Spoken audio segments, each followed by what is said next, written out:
Okay. Okay. So good night and welcome to another episode in our series of difficult conversations. We are the Shiloh Seventh-day Adventist Church, and we are so delighted to have you. It's great to have everyone here. Our panels, special welcome, and to our viewers as well, welcome. So tonight, we want to talk a little about women and mental health care. The focus or the intent is to focus more on the care aspect of mental health. Like, how do we as women proactively, what can we do as women to minimize or prevent the effects, impact of mental health?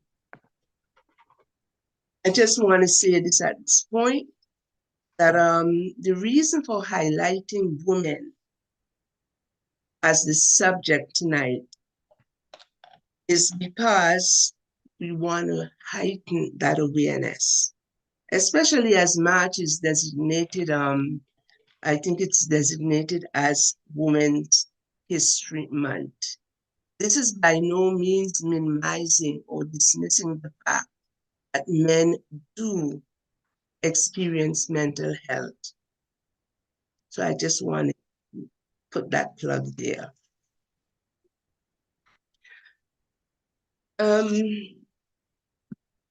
Mental health, I see as a serious and somewhat sensitive. Not everyone is comfortable about it, or even admitted they may have some challenges. So the hope is that if anyone is listening tonight who feels that they are struggling or they may be struggling with mental health, the hope is to be able to provide you with some information that would help you to manage whatever situation you're going. So I think I've said enough. At this time, we would like to introduce the panel. And so I'm going to ask you to introduce yourselves and just a brief description of what you do. Okay, who wants to go first? I can go first. Good evening, everyone. My name is Fiana Andrews, and I am a psychologist, a registered psychologist of Ontario. I work at two different practices, one in Pickering and one by Don Mills in Eglinton. The one in Pickering is called CBM Psychological Services, and the one by Don Mills in Eglinton is called SILM Mental Health. I also work part-time for the Peel District School Board. So as you can see, I'm working across Toronto from one end to the other. But I have over 15 years experience working in the school board, and I am a graduate of Andrews University and also CUC, now known as Burman University. Hey. Shallene? Okay, yep, my name is Shallene Antoine. I am a professional note taker with Citywide Notes. I am not a professional on mental health by any means, but I do have personal experiences with it. So I guess that's why I'm here. So I hope I contribute something meaningful to the discussion. Definitely, I'm sure you will. Everyone knows me, I'm Andrea. I am the Family Life Director for Shiloh, and we're having another difficult conversation tonight. Where do I come in? I'm just a regular person who from time to time, I've had to admit that mental health is something that I have to take responsibility for my own mental health. Lived experience, my grandma was someone who suffered with dementia, and I remember as a child being teased that if I wasn't good, I was going to turn out just like her, being cray cray.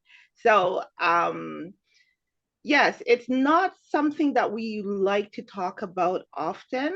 In fact, I believe that culturally, we as Black people, we are terrified of talking about mental health, and women more so because of the stigma that's associated with it, and because we don't want anyone to think that we're anything less than the strong woman that we are to be. So, Dr. Fiona, for someone who's looking on this either tonight or later down the road and is not sure what exactly is mental health in everyday language, can you just make it as simple as possible for women to understand what mental health exactly entails? Yes, I can. Before I go into the definition, I want to clarify that I'm not a doctor level psychologist. I'm a master's level psychologist. So you don't have to call me Dr. Fiana, although it sounds nice. You're getting there. I'm prophesying into your future. Yeah. All right. So mental health, it includes our emotional, psychological, and social well-being. When we think of mental health, it's in the absence of mental disorders. So we all have mental health. I want everybody to understand that. Just like physical health, we all have mental health. It's just as important as your physical. Your mental should be taken care of the same way that you take care of your physical.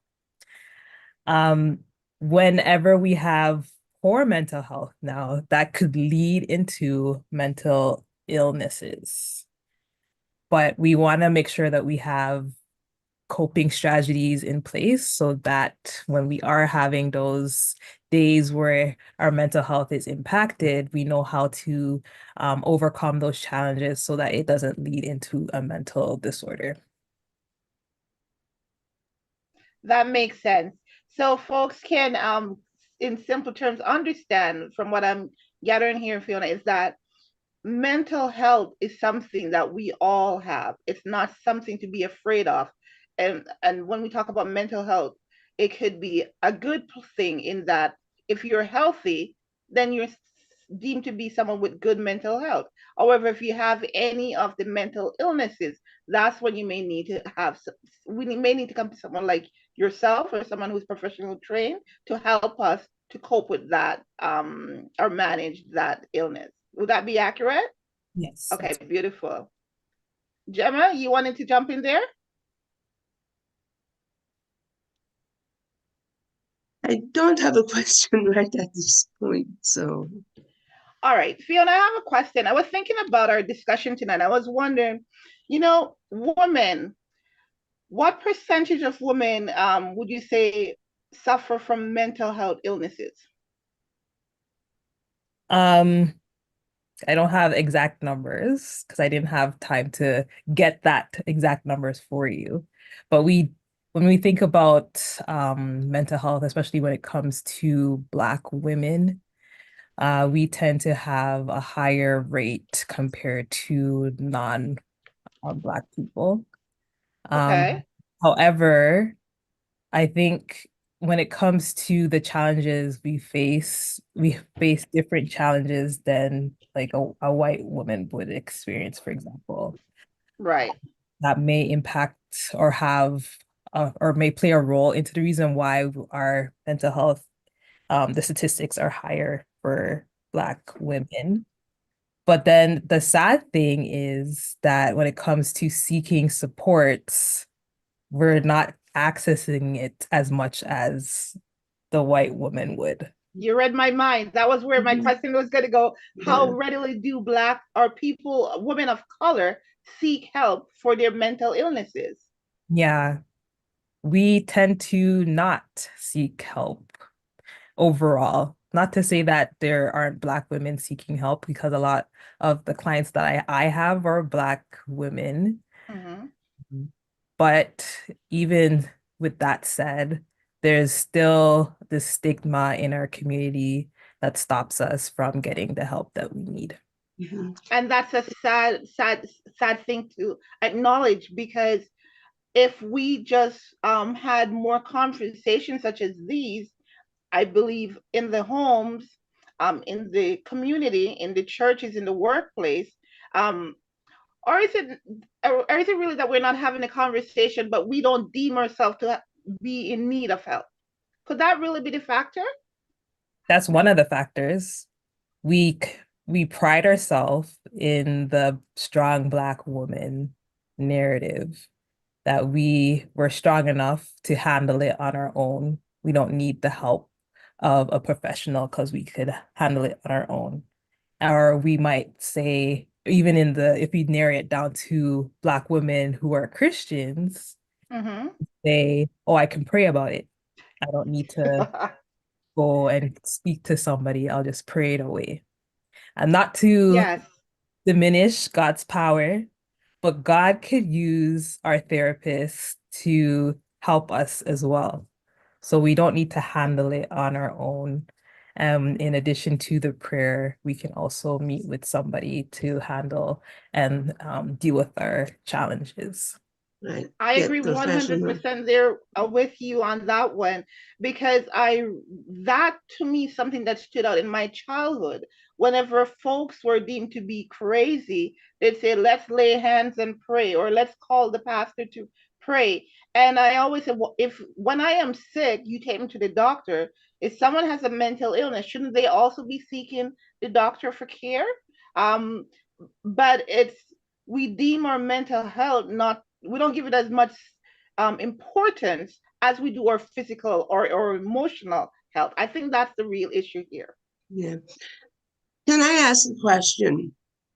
In terms of access, would you say, like, as Black people, we do have the same level of access to mental health care as, let's say, like the Caucasian? Is there that sort of equality across the board? Um, on paper, we have the same access. In reality, we it doesn't play out that way. For example, a lot of therapy, you have to pay out of pocket. Mm. And our Black Yes. community, we don't, not all of us have health benefits or have a job that offers health benefits. So in comparison to the majority group who most likely are in a position to have health benefits, they would be able to access the services more or have the opportunities more than the Black community because of those barriers. So poverty is definitely a factor that comes into play in terms of access. Yeah, And I also, sorry, go ahead. I was just going to add that therapy could be expensive.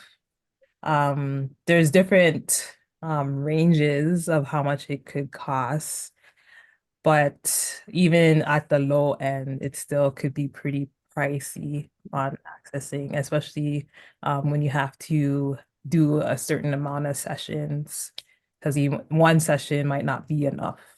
So to keep up Oh, with definitely. it could be pricey, especially if you don't have the insurance to cover it. Yes, and I do know that a lot more employers are investing in the mental health wellness of their staff. They're making packages available. But I think also another aspect to that is that we don't deem it as being significant for us. So we're not tapping into. So the avenues may very well be there. And I think it's now time that we as women explore programs at our workplaces or in our communities that open the door for us to get help for mental health, just as we do for our physical health. Mhm. But it would also seem that acceptance plays a part in that, because if, as a Black person, I'm not accepting the fact that, okay, I do have a challenge, right? Then I'm not going to seek help. Yeah. Yes. So acceptance is, I would say, one of the key factors in getting the help or assistance one needs. I could add to that.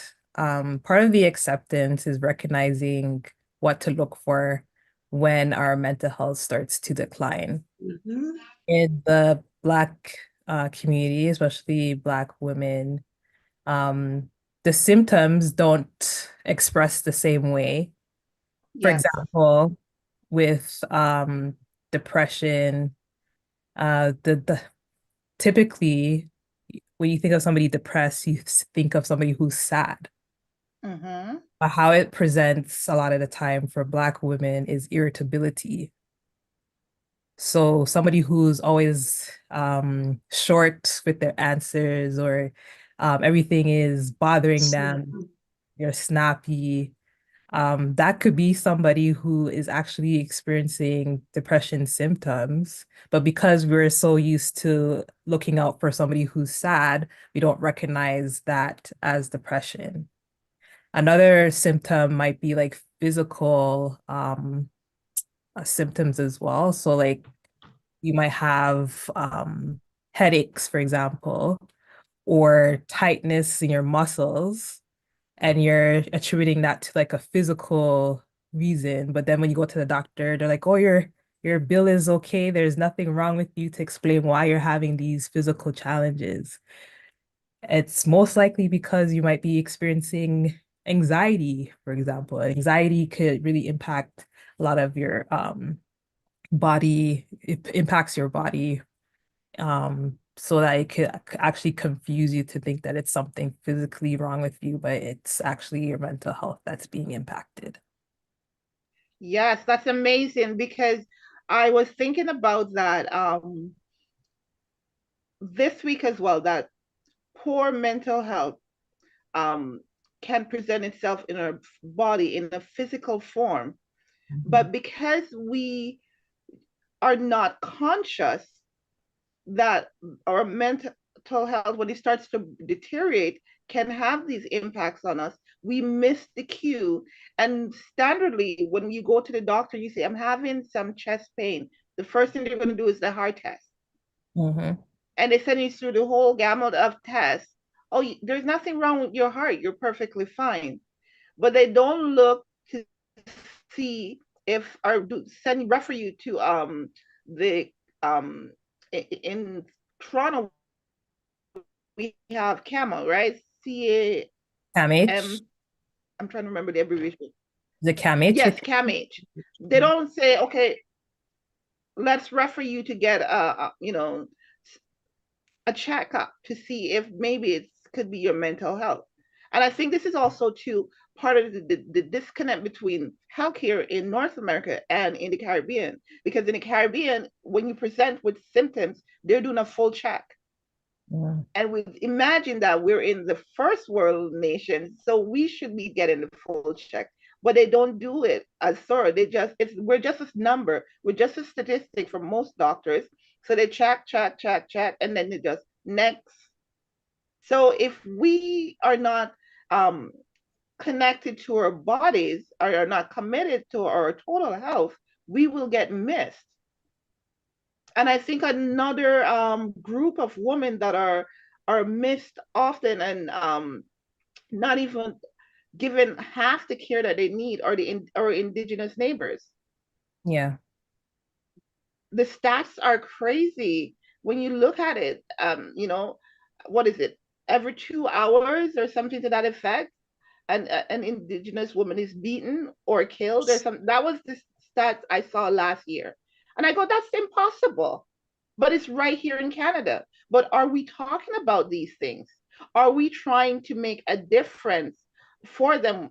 And I think part of the reason why we're not able to make the transition from helping ourselves and them is because we don't see a need for us to get care in this area. So if I don't acknowledge that I have an issue and I seek care, then how am I going to see somebody else in need of that same care?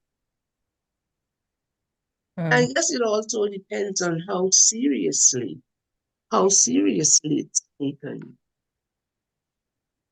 because sometimes maybe it's probably just being dismissed as, oh well, I'm just having a moment or something like that. So, they don't pay enough attention to what's happening. Shallene, you may want to jump in with something here. I'm listening at the moment, but I agree that if you're not paying attention to what's happening around you, you're not gonna alert anyone to it. Sometimes we see toxicity as normal, and if it's normal to you, you will not address it. I see that a lot, even in churches. We see certain behaviors and we think, okay, well, that's just their personality. And that's another thing. We describe it as a personality, or that's just the way they are.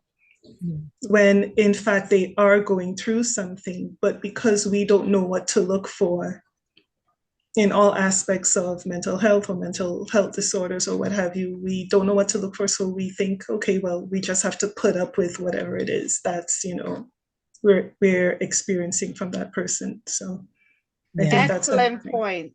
Excellent point. And I believe we normalize these behaviors rather than see them as a cry for help, especially when the individual makes it seem as if you're the one who is crazy when you approach them because you see these red flags.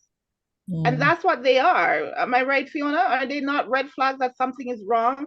And how do we make that step though? If as Shalene's talking about the toxicity, I'm getting some kind of that word just now, but y'all know what I mean. It's a tongue when we twister. observe it day in and day out, and we treat it as the normal behavior for this individual, how do we get to this, make the transition from observation to intervention? What do we need to do? Well, it depends on the level of the relationship, I would say, for one. Yes. And then the approach is the next thing. You want to label the observations, not label as in give them, oh, I think you're having anxiety, or I think you're depressed. Just say, I noticed that you are sleeping in more. Is there something wrong? Or I noticed that you are very irritable lately because you did XYZ. Is something going on? You need any help with anything? People become defensive when you try to say, oh, I think you're depressed, you should go get help. That's when they're like, what are you talking about? Because they might not have really recognized what's going on for them. And then now their back is against the wall, that now you're trying to make it look like I'm quote unquote crazy. Yeah, I was just going to say that. You're crazy. So it's best to just describe the observations that you're seeing and ask, is there anything going on with them and if they need help? There's also the reverse of that. I just wanted to add, there's also the reverse of that. Sometimes you may have a problem and you're aware that you are going through something or experiencing a mental health crisis, and you go to someone that you trust and they would look at you and say, well, nothing is wrong with you, you just need to pray. I know I experienced that as a teenager where I was very melancholy and depressed. And one time I told my dad, I think that might be the issue. And he immediately said, oh, you just need to pray more, as the devil is trying to, cause problems for you and stuff. And that just made me more depressed because, I'm looking to you as a parent for comfort, not to tell me that the devil is harassing me or something like that. So, yes, good point. We don't want to be dismissive to when people come to us with their symptoms that they're experiencing. That will definitely make them feel worse. Like what you said, you felt worse after your symptoms or what you expressed weren't acknowledged. And simply acknowledging the person and saying, okay, thank you for sharing what you're feeling. What can we do to help you? to Yes. navigate. That's a brave step. Mhm. Yeah, it's very brave to share. So for us to acknowledge it so that they feel comfortable in sharing more and even receiving help is the best way of approaching that situation when somebody approaches you. Yeah. Because I think it's seen as a sign of weakness to admit that, okay, you're a believer and yet you are experiencing all these things.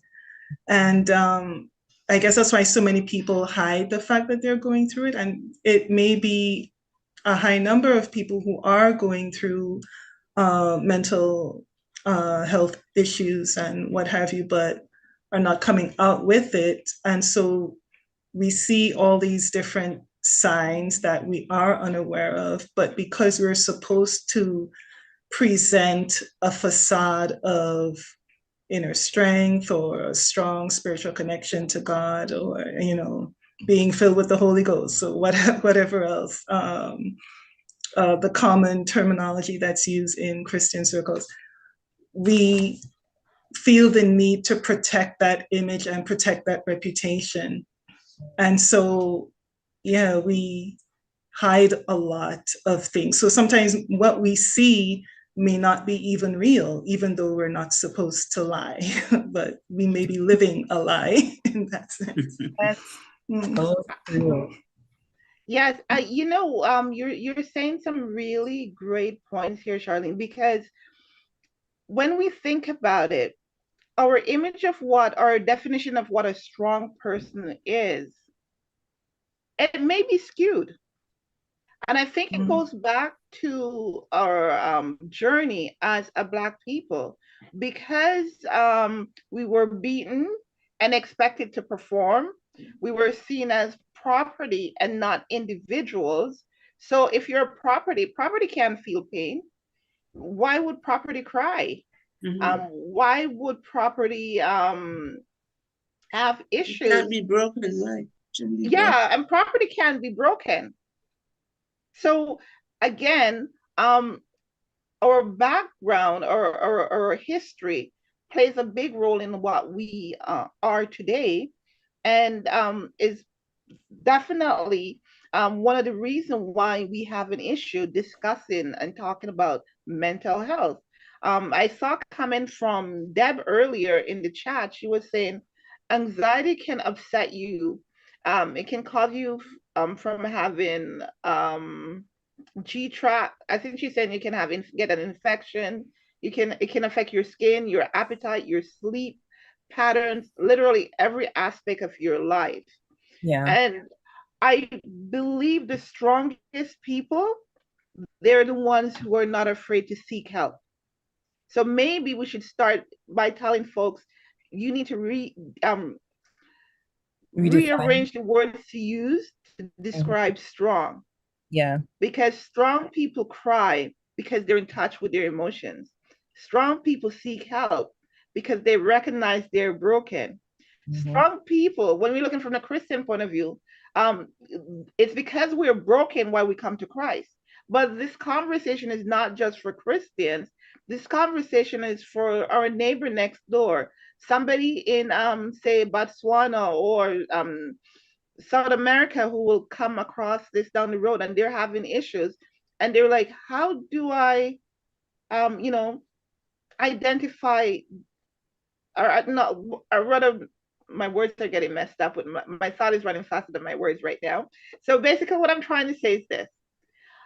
From the conversation so far, I think I may have an issue with my mental health. What is the next step for me? What do I do at this point so that I can gain wellness? Before you start, Andrea, you said something that really caught my attention, and that is, honestly, probably we need to redefine the meaning of the word strength. Yes. Because the way strength is perceived, it's really not strength, right? To me, strength is being able to say, well, okay, I'm having an issue. This is happening. I need help. Yes. right? Rather than burying it. So yes, they need to work on that, redefining that word. Yes. Maybe we can start a movement. What do you say, Fiona? Change what strength looks like. Yes, that would be good. Thanks for emphasizing that, Gemma. So the first step I would say to once you recognize that something is wrong is to speak to your doctor about it, because you do want to rule out like the physical or medical reasons that could be impacting your mood, because there are certain things in our health that could impact our mood. For example, if our thyroid is out of whack, that could make us have anxiety symptoms. So we want to check our thyroids to see, is our thyroid okay? Then we know, okay, it's not a medical issue, it's more of the mental health issue. Once we know it's a mental health issue, then we would seek out mental health services in the form of therapy. Most therapies are not covered by OHIP, but there are some options that are covered. Um, in the options that are covered, sometimes there's these long wait lists, but something is better than nothing. There's also self-help things that you can do as well, self-help books that you can access that could help you along the way as well. And then there's even things on YouTube that are helpful too. For example, when it comes to managing anxiety, if you notice that whenever you're anxious, you might breathe faster or your heart might race. If you notice that, deep breathing and doing deep breathing exercises is really good. And there are YouTube videos that guide you in doing those deep breathing exercises that really calms you. There's also pastors who are trained in counseling that you can access as well. I'm not sure if all pastors are officially trained to counsel like mental health, but there are a few that are trained, and you could probably access that support there as well. And if not, they could help to direct you to the right person who can. I have a question. Even before we get to the stage, even before we get to the stage of, let's say, mental health, what can, let's say, anyone as a woman do to proactively prevent, like mental health? So to keep up with good mental health, we have to make sure that we have a good balance in our life. So what that means is when it comes to work and home life, don't let work take over your home life. Don't let your home life take over your personal life. Sometimes, especially women, we put everyone else first and neglect ourselves. We have our husband to worry about, our kids to worry about, our workplace and all our responsibilities. And then at the end of the day, we don't have any time for ourselves. We want to prioritize time for ourselves, and how you spend that time is really up to you. Whatever you enjoy doing, make sure you find time to do that, whether it's like watching a funny show or taking a nice bath or reading a book. Journaling is good. Exercise is one of the best things for our mental health. Even if you don't go to the gym, go outside, walk. In our Adventist community, we're like one of our main beliefs is our health, right?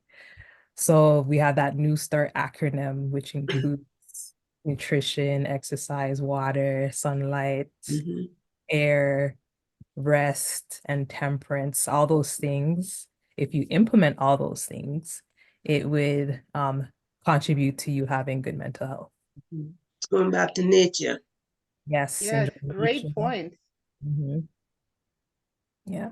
So include all those things, and then that would play a good role in your mental health. So if you don't remember anything, remember the acronym New Start, because I would say if you follow that, then your mental health would be intact. Beautiful.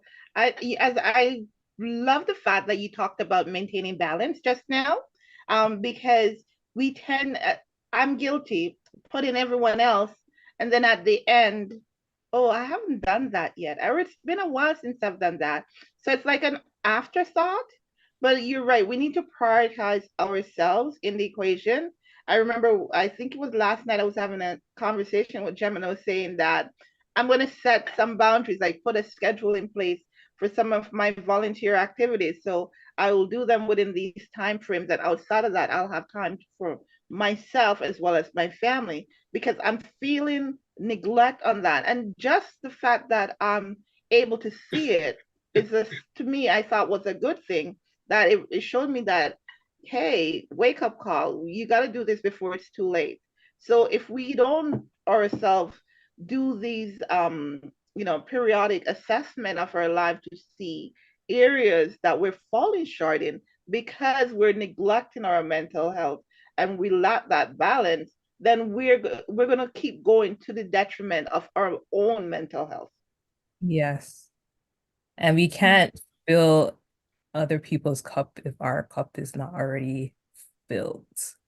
If you're holding an empty cup and trying to fill my cup with your empty cup, that's what am I gonna drink?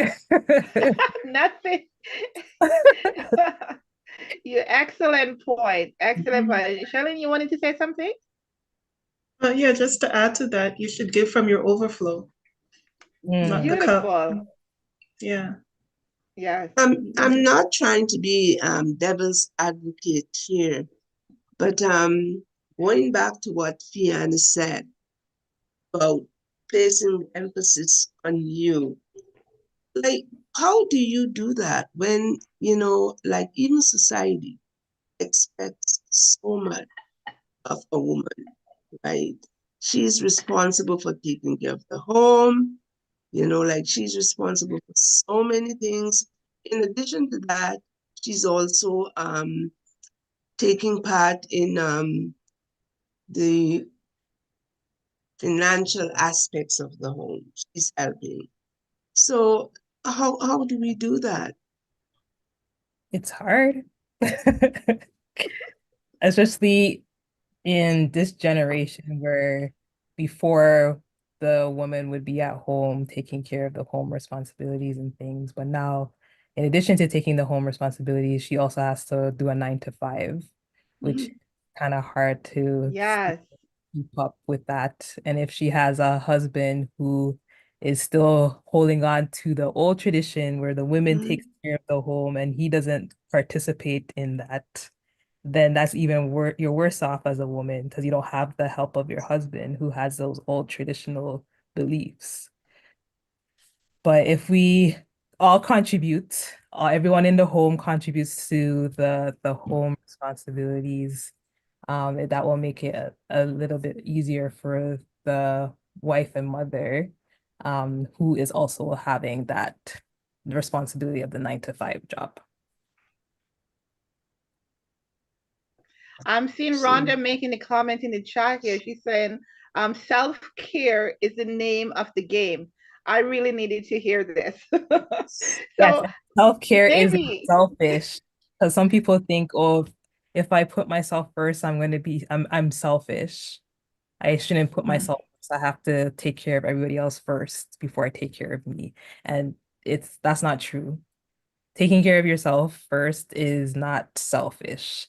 And I like how people like to use the analogy of like the airplane where you have to put the mask on first before you could put the mask on. yes. Because if you don't do that, then the two of you guys are gonna die.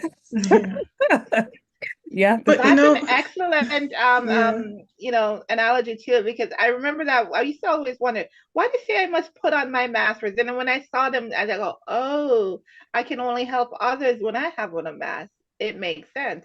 Yes. Like even I saw something and I can't remember if it was from a scriptural point of view, which said, if you want joy, you have to put Jesus first, others second, and yourself last. So how does that fit into the equation of I've never taking heard yourself that. first? I mean, putting Jesus first is good. But putting others in the after Jesus, I don't know if I necessarily agree. Put Jesus first, then yourself next, then others. That's how I would order it. But doesn't the Bible say, I think it was Jesus who said you should love your neighbor as As yourself. yourself. You're right on. That's what I was thinking about. So That you means have to love but if you don't love yourself, how can you love your neighbor? So you have to put yourself first or be selfish in that sense in order to be able to help your neighbor. And to speak to all the overwhelm that comes with work and home and even, church duties and all of that, if you are dead and gone, God forbid, life is going to go on. They will still have to find someone to replace you at work and for church stuff and whatever. So you might as well take an exit or a break if you need to. Let them find someone else. So you could take the time to take care of yourself, and then when you're ready, you could come back and serve again. I think that's how I see it. I support that 100%, because I usually say, if I cannot take care of myself, if I'm not putting myself first, then I'm in no position to take care of anyone else. Absolutely. Right? I usually say this all the time. Like, I love my kids 99.9%. That extra 1% is the way I love myself. So I love myself 100%. And you know what I would have said, Gemma, when I heard that? I would have said, because I love myself, I chose Jesus, and he allows me to help others. Yes. So it's amazing how it's through which lens am I looking at this situation? I believe that's how, and then also too, is what we have conceptualized as how we ought to live. So because I'm grateful for Shiloh, and I'm just gonna make a plug for the Bible studies that we do here. Um, it's amazing because it's teaching us to look at the Bible in a different perspective. I don't want to alienate anyone who's not a Christian at this moment, but I'm saying that it's shown me that we have learned the Bible the wrong way. We pick a text to prove a point rather than study the word to see what it's saying. So we're getting new sight and insight, knowledge, understanding about the Bible and the authors. And in so doing that, what it has allowed me now, it has opened up my heart and my mind to be more accepting and loving of others. Because previously I had a very narrow view. Now my eyes are been open and my view has gotten broad. So I'm willing and I'm able to embrace people around the world, wherever they're from, because of my relationship with God. However, there are a lot of people who are going to be watching this who have never heard about God. They're going to be wondering, which God are you talking about? I'm here struggling and I don't know how to cope. Yeah. So there are those, as Shallene said, will acknowledge that they have an issue, but there are others who just can't cope and don't recognize that they're suffering from a mental health illness. What do we say to people like those, Fiona? Well, I mean, it is hard when you're really struggling with your mental health to question God's existence in those moments, because you're at a point where you may have tried a lot of things on your own and nothing's working. So now you're questioning, is there really a God who can help me with my mental illness? And I would say to that is, when you're trying things on your own, that's your sign to seek help from somebody. And God can use that individual that you approach to direct you in the right direction to get the help that you need. Exactly. Because in Toronto, is it 211 or is it, yeah, I think it's 211. You call if you have a mental health crisis, correct? Yes, there's 211, and if you are experiencing suicidal thoughts, there's 988. 8.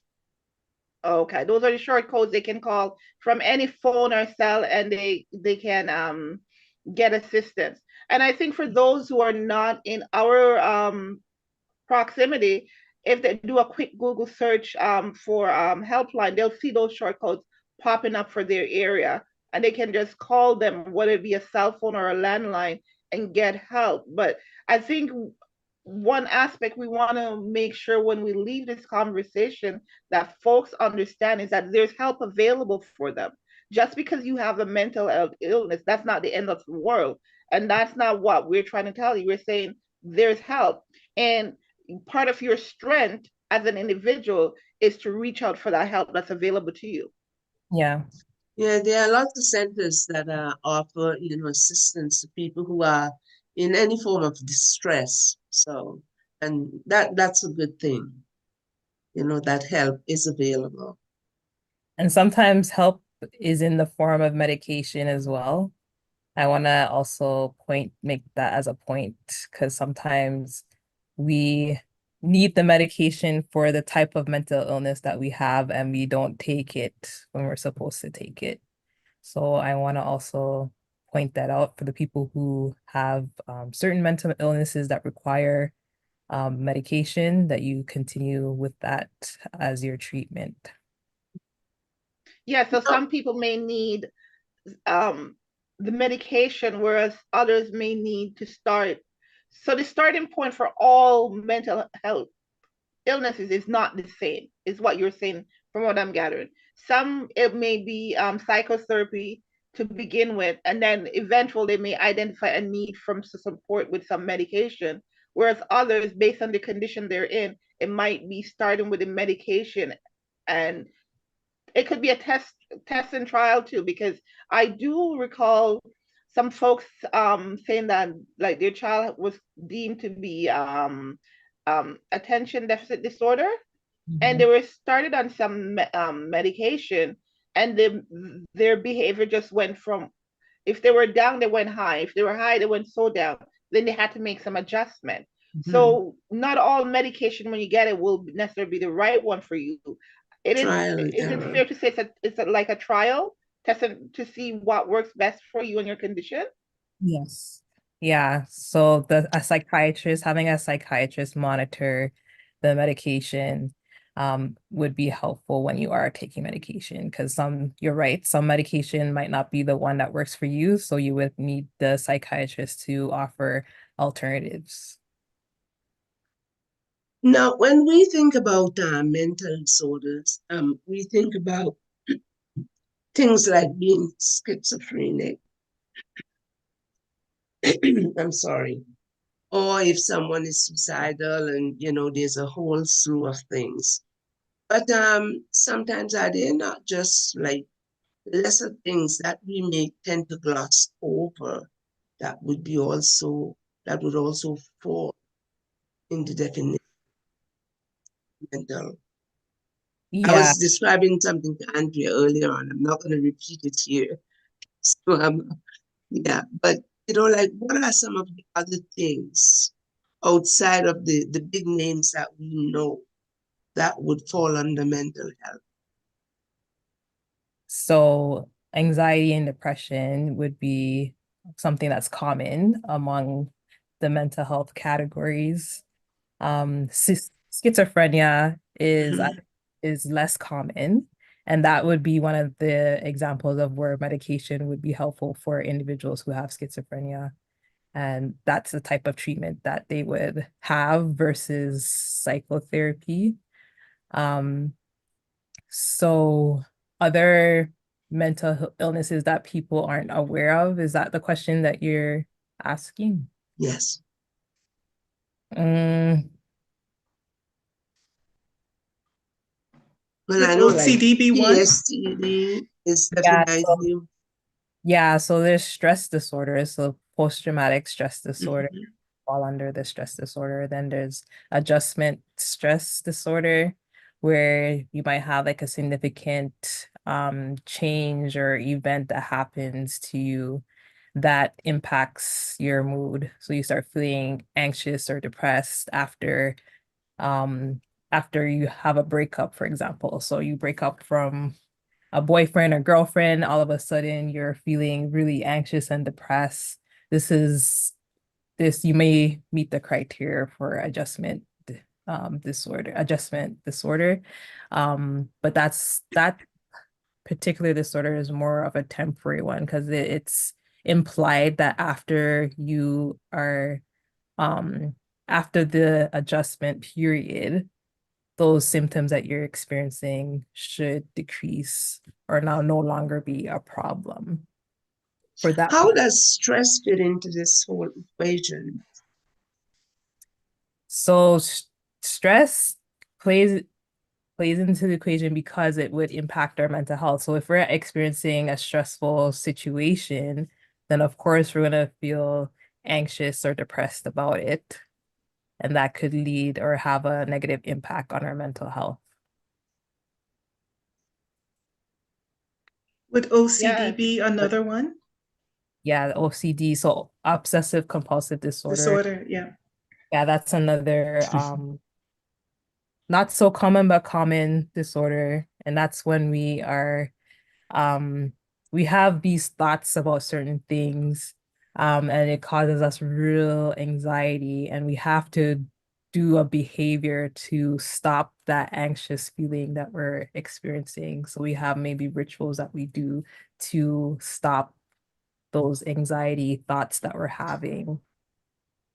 Most common one that people know for OCD is the washing hands. Somebody who's always has to wash their hands because they're fearful of germs. So they have the thought, Germphobics. yeah, so they're so worried about contracting germs that they're always washing their hands. And the washing their hands is that compulsion that they have to do in order for them to stop feeling anxious that they'll catch a disease or some kind of germ. So But what would, sorry, Fiona, Mhm. for somebody with a family member who's having exhibiting that kind of behavior, what can they do to help them? So, well, as a family member, I find that we tend to almost encourage the behavior because we see them being so anxious. So we put things in place to help them feel less anxious. But what we're actually doing is just making them continue having these anxious feelings. So trying to help them to challenge their thoughts that they might be experiencing with regards to the germs, um, and slowly showing them with evidence that what they're fearful of happening is not going to happen. Um, that's something that you could try to do as a family, but what's best is to actually get them the mental health supports to help them to get over it. And then that professional could help guide you as a family to help that person come over or get over those anxious feelings and compulsions. Okay. Those are great points, because Mhm. sometimes we feel that if we give them space or we're tolerant to say, oh, that's just the way they are, we're not actually helping them. We're aiding them to continue with the behavior rather than break the cycle. Yeah. I'm going to say this. I don't know if it's a behavior or a habit, right? So I have this way where I have to eat everything in fours. So if I'm eating grapes, it's got to be increments of four, right? Crackers, same thing. And it's become so upset that I can't seem to breathe. How would you classify them? Well, that that one symptom could fall under different disorders. So I would need to know more of what's going on with you in order to pinpoint what might be happening. OCD could explain that, but then autism could also explain that as well. Okay. But I would need Hmm. more information to pinpoint which one it would be. But again, when it comes to diagnosing, if it's not impacting you in your functioning and it's not causing you distress, then it wouldn't be a disorder. It has to be causing distress or Okay. impairing your Mm. function. Based on our conversation so far, Fiona, what I'm gathering is that the majority of the mental health illnesses, stress seem to be the main trigger. Yeah, a lot of them. A trauma or stress. Yeah. Okay. So if someone is dealing with a high level of stress and they think that, and they don't have an outlet, there's a strong likelihood that they have some mental health issues that they've probably swept under the carpet, so to speak. Would that be accurate? Well, the stress, are you talking about like they're experiencing stress or the stress is happening to them? How are you defining the stress? Stressing that it's the pressure that they're faced with, whether it be the whole juggle or trying to balance in act, work-life balance, Mhm. it's not really letting up and it's not working out for them. They're trying to cope, but they're for whatever reason they never feel like they're in control. And I Mm, think good mental health, you have a sense of control over your actions and the choices that you make. You're really just making choices to survive rather than to be in control of your life and the situation. So I'm saying folks who are having stress, pressure on them, that stress on them that's continuous, um, it would be because they're faced with this, why they're having the challenges. So having continuous stress does have or plays a role in your mental health. Feeling like you don't have control can also play a role too. But I think I want to make the point that we shouldn't feel like we have to have the control, because I think that feeling that we need to have control can also play a role too, because we don't necessarily have control of everything. And when we don't have control of everything, then we have to learn how to accept that and not, you know, because, and that's when, as a Christian, we should also consider that God is in control. And if we could remind ourselves of that, that could potentially help us to feel less anxious about the situation, knowing that God has the control. Okay, fair enough. I remember, I think it was about 2 years back, but I know it was in the height of the pandemic. I came across two psychotherapists, who a wife and husband, and they talked about ensuring that we stay within our circle of control. Um, and I thought that was quite fascinating because they talked about basically there are things in life that you have control over that you can change, and there are other things that you have no control over. So we lessen our stress when we focus on the things that we have control over and recognize that life happens whether or not we want it to. Exactly. That's kind of what I was trying to express. Because there are some things that we don't have control over. So we can't stress ourselves over things that we can't have control over. Mm-hmm. So for example, if we're planning for a trip, right? And we are worried that we're going to be late for this trip, Mm-hmm. that's something that we can control in a way, because we can make sure that we put our alarm clock on so we don't forget the time or we don't lose track of time. We could prepare things ahead of time so that we don't have to worry about being late. Something that we can't control is whether or not that plane will crash. We can't necessarily Yes. control. Yeah. So worrying about the plane crashing is not going to be something productive. We just have to Exactly. pray and hope for the best in that situation. But worrying about being late for the plane, that's a okay worry to have because you don't want to be late and you actually have control over whether or not you are going to be late. Yes, and as you mentioned that, I'm thinking about a common one. A lot of us, we stress ourselves, I'm going to be late, I'm going to be late, as in getting to work. However, we're late getting to work because we're late getting to bed, or we didn't organize. What we could have controlled was what we did before we leave out for Perfect. work, um, or maybe prepping our clothes so that it was in place, so that when we get ourselves up, we can not be going, oh, what am I going to wear today? But it's already in place. Or if you know it takes an hour for work, don't leave half an hour before. And why is there so much traffic? Like, plan your day inside because that is within your control. Exactly. Okay, True. beautiful. You wanted to So say something, true. Shallene? Uh, I'm listening at the moment, although what's going on in my mind is, we talk about stress and trauma.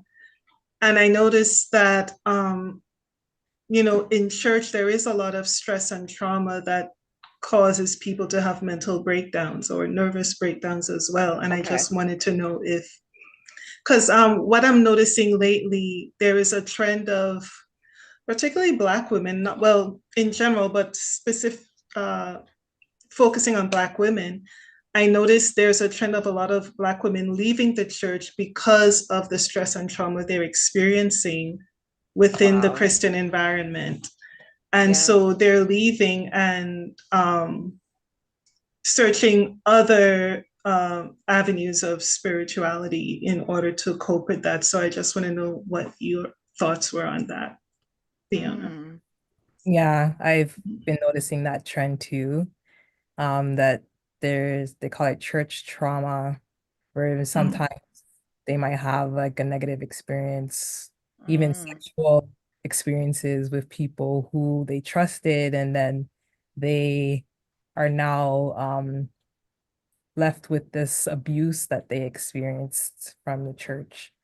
And considering that we are expecting people to have the characteristics of Christ, when they're not showing those characteristics, we are Mm. disappointed and don't have faith in the church. And that's probably why they end up leaving because they have lost faith in the representatives of the church. As I hear you say that, 3 days ago, I think it was, I came across this video on YouTube, and what they were talking about was basically guarding your heart. Because I personally, my observation is that, and my experience is that when I encounter trauma, I go through the whole denial for the extended period before I accept that it really is trauma. Because the ones who it's coming from, they're people that I hold dear. So I'm not expecting them to come at me. And I believe that's what Shalleen's talking about. What caused the pain? Because those who we're close with, they are our friends. If they are our friends and they're causing us trauma, then what hope do we have? And what they really stood out for me was that what we see, what we hear, the things we taste, all of these are avenues into our heart. So if we allow everything in, sooner or later we're going to feel the hurt, we're going to feel the pain because we gave Amen. access. So as I heard you talking earlier and what Shallene bring up, I was thinking about mental health. We have to hold ourselves accountable, do we not? Are you talking about the victim holding themselves accountable? No, I'm like me as a woman, and my health. Do I not have to hold myself accountable for failing myself on some level? Mm, Because if I'm having issue, what I'm thinking here, Fiona, is that I'm having mental health issues at the moment. However, it didn't just happen in a snap. It took time. mhm. So do I not have to hold myself accountable and so take the step to break the cycle? What it means that I need to get psychotherapy, get medication, but seek help? Okay. Doesn't it start with me? Yeah. Yeah, recognizing that you have these issues, it could start with you. Sometimes it might be somebody recognizing it in you and pointing it. Mm, I think okay. sometimes too, you do have to step away from the situation. If it's sometimes people stay away from church environments, not because they don't believe in God anymore or what have you, but they need to, in order to prevent re-traumatization, they have to stay away or find another place to worship, or sometimes just stay away from church environments altogether, because just the very act of being in a worship setting is traumatizing in and of itself. And I don't think that's acknowledged enough. And so Oh, we we tell the person, well, God is not going to bless you if you're not at church, or um, the Bible says, forget not do not forsake the assembling of yourselves together and all that stuff. And we use the Bible to create further trauma instead of realizing that that person needs space, and it may be for maybe a month, it could be even a year or so. But I think it's important to acknowledge that and not um, alienate the victim further because they choose to take care of their mental health in that way. excellent point. I think she's talking about being triggered there. Am I correct, Fiona? Yeah. Well, I was more looking at like if the person is recognizing that, okay, I've been impacted by this trauma, I should seek help now because of this impact. Um, so I don't think the person who's experiencing the trauma from church should be blamed or for what they're feeling or what happened. Agreed. But um them seeking help does not mean that it was their fault that it happened. That's true. I don't think anybody would want to blame. I think if anything, what I'm trying to say is, part the one of for me to heal, I have to at some point become aware that I am broken, that I'm in need of help. Because you seen it, Shirley seen, Gemma seen, and I never see it, I won't see a need for me to get the help that is required for me to heal. So awareness is what you're. Yes. Mhm. Yes, that's where I'm thinking about it, because when we started the conversation earlier, we're talking about the fact that Black women typically don't see a need to get help because they're strong, they're invincible. We don't break, so if we don't break, why am I going to seek help? Yeah. So as we're wrapping up, believe it or not, we're almost at the end because we try to get off at 8:30, and we have literally 16 minutes to go. What would you say would be the charge or the challenge you want to give us as women, um, Fiona, when it comes to our mental health? And care. I would say that if we forget everything that we talked about today, the one thing that you should remember is self-care. And under that umbrella, you want to remember the acronym New Start. Yes. Take care of your nutrition, exercise, water, sleep, trust in God, air, rest, and tea temperance. Those, if you take care of all those things for your self-care, then you will be able to manage your mental health and be able to cope with life challenges. Yes. Yes, so Shallene, what it's would you in want to, nature. oh, go ahead, Yes. Gemma. No, I'm just saying it is in nature. Say it again. It's It's in nature, in the nature that God provided us with.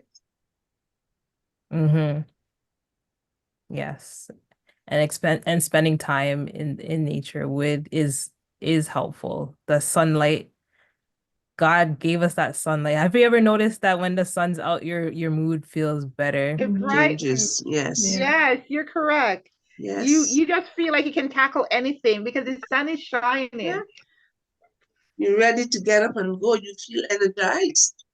So it's important to get that sunlight in. Even in the days where it's cloudy, it's better to go outside than to stay inside in that unnatural light.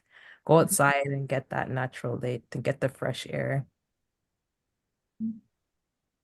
Yes. Shallene, what would be the thing that you'd want folks to take away from the conversation, or maybe something that you think that we all can work on to improve our mental health? I think finding your purpose in life is one way to take care of your mental health, because I think as one doctor I listened to give a TED talk, Karen Curry Parker, and she said we talk a lot about the big T traumas and not the little t traumas. And part of that little t trauma is being told what you can and can't do and what you can and cannot accomplish in life. And that also impacts your mental health. So you end up going in jobs or careers that are not for you, and you end up being burnt out and tired. And so I think getting to know yourself, as we go back to that text, loving your neighbor as yourself, getting to know yourself and appreciate and love yourself. And through knowing yourself, knowing what you're good at, knowing what you're here to do, what God wants you to do with your life, I think that's another way that would help greatly with improving your mental health. I agree to that. Yeah. So in other words, you're saying don't settle. Right. Yes. Mm-hmm. So all the ladies out there who are watching, those online, if you want to drop that hashtag in there, do not settle or don't settle. Drop it in the chat so that folks look back, they'll wonder, what are we talking about? We want each woman to be whole the way God intended for us to be. Those who have a relationship with him, as well as those who have never heard of him. And one way you can ensure this is not settle for the status quo. That has wide implications. Do not settle. It can be applied to a host of other things. Mm-hmm. Yeah. One thing I wanted to say, however, is that like when we think about mental health and care, something just came to mind. And I don't know why, but it's like a care buddy, like someone that you can talk to, someone that you trust, right? Someone who can probably understand and empathize with what you're doing. So often the problem is that we tend not to trust anybody, because the feeling is that, okay, that person is just going to go out there and say things, talk my business, reveal things about me, right? So that is important, but along with that comes trust, right? So I don't know, I see that as a critical part or an important part of taking care, the care element of mental. Yeah, if I could add to that, the social and having friends and people who you could socialize with, that's important. Even if it's socializing with strangers, Mhm. even that plays a good or puts a good impact on your mental health. So those little everyday conversations that you might have at the grocery store, talking about the fruits Mhm. together, like even moments like that are moments that would have a positive impact on your mental health. Yes, I agree with you Yes. 100% Mhm. because I can recall many times I'm just walking along and I see somebody and I give them a smile and their face was so serious as if they were in another land completely. And then I smile and say good morning and the transformation, and then they want to stop now and talk, right? Because they're like, like they did the whole thing. They say, did someone I don't know actually pause to say hello with a pleasant smile?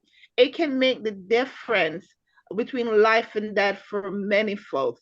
I see a comment in the chat here. Shiloh Charles wrote, we have to be mindful of how we treat each other.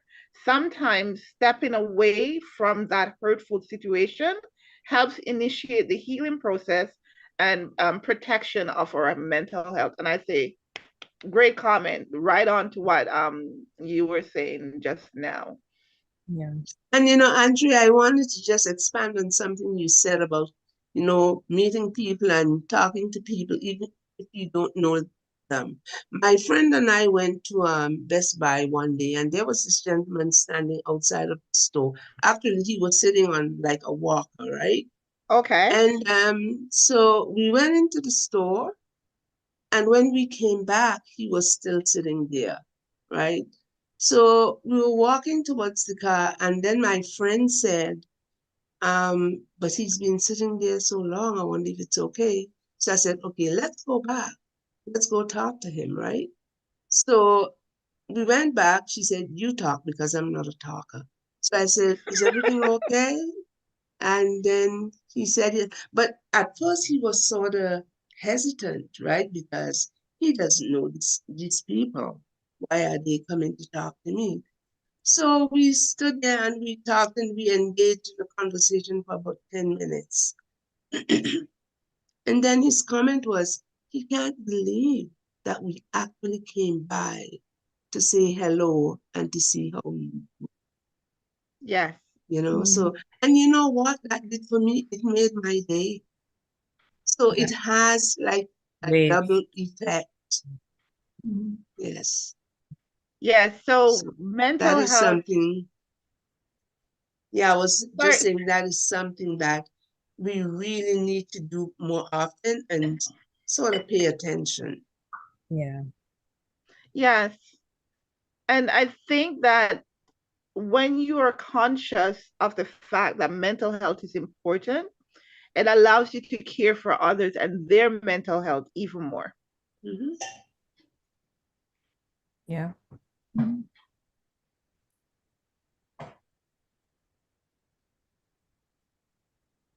Any final Yeah. thoughts before we wrap up for tonight?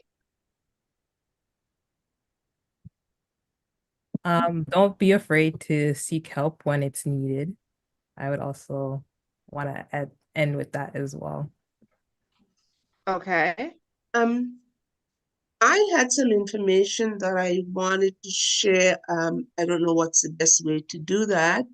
If You can just go we ahead can and put give it it. I in, remember you put it, mentioned it earlier. put it in the live chat. Would that Yeah, you can work? drop it in the chat if you have it handy, as well as you can also read it. Okay, so why don't I read it? It's just there's a counseling initiative.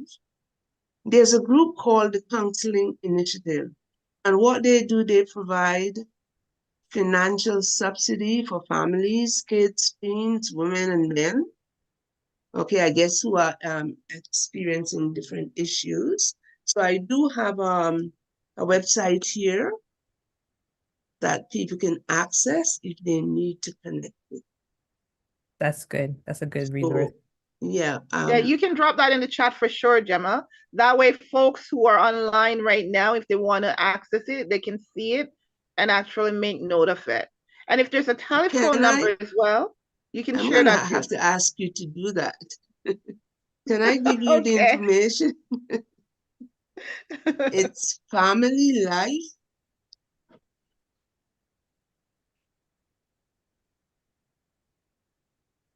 AdventistOntario.org.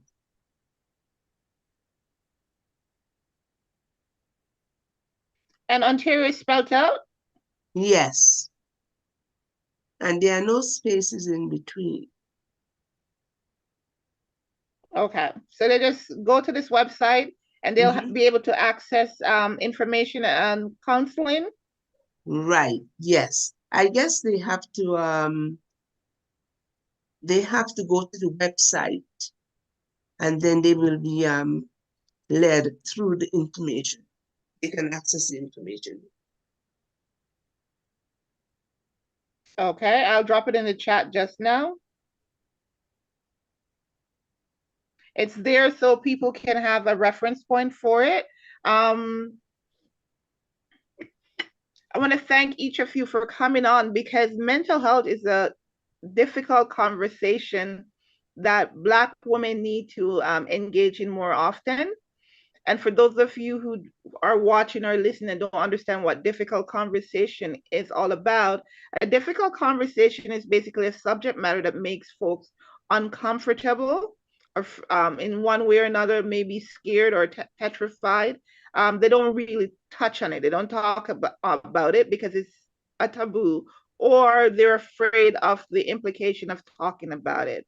And at the very beginning, Shallene was talking about some of those standard stereotypes that people make when they hear you talk about mental health. But as Fiona said, explained to us, we all have mental health. The difference is if you're suffering from a mental health disorder, you need to get help. And we're saying tonight that there's no shame in getting help. You are strong when you seek help for your mental health disorder. Yeah. You ladies in agreement? Well said. Okay. So, Shallene, can I ask you to pray us out of this session? Okay, let's pray. Heavenly Father, we want to thank you for the opportunity to come together online and discuss how our mental health, the importance of mental health, and how to go about getting help. We pray that someone would have benefited from this discussion, and we pray that you will continue to be with us throughout the rest of the evening. In your name I pray, amen. Amen. Amen. Amen. Thank you, ladies, so much. Yeah, as you were praying just now, I was thinking that there's so much more on mental health that we really haven't tapped into, because a lot of women are coping with the loss of their partners, of their loved ones. Yeah. And that is for many the tipping point for them where their mental health gets off balance. So we definitely need to look at perhaps a part 2 again down the road, and I'm hoping that we can have another go around at this topic in a different way when you're available for that discussion. Like even from a man's perspective, that's mental health is real as well. So yeah, so that is we can something that can be pursued. Yeah, I agree. We can put Pastor Anderson on notice, men's mental health. It's a big factor. There's so many things. We haven't even tapped on finances and mental health. The causes, right? Yes. Yes, or lack of financing and how that impact one's mental. That alone is a topic all by itself. Broken relationships and mental health. There's so many areas and so many things. So when we have these conversations, just want to remind folks, it's just a breaking of the ice.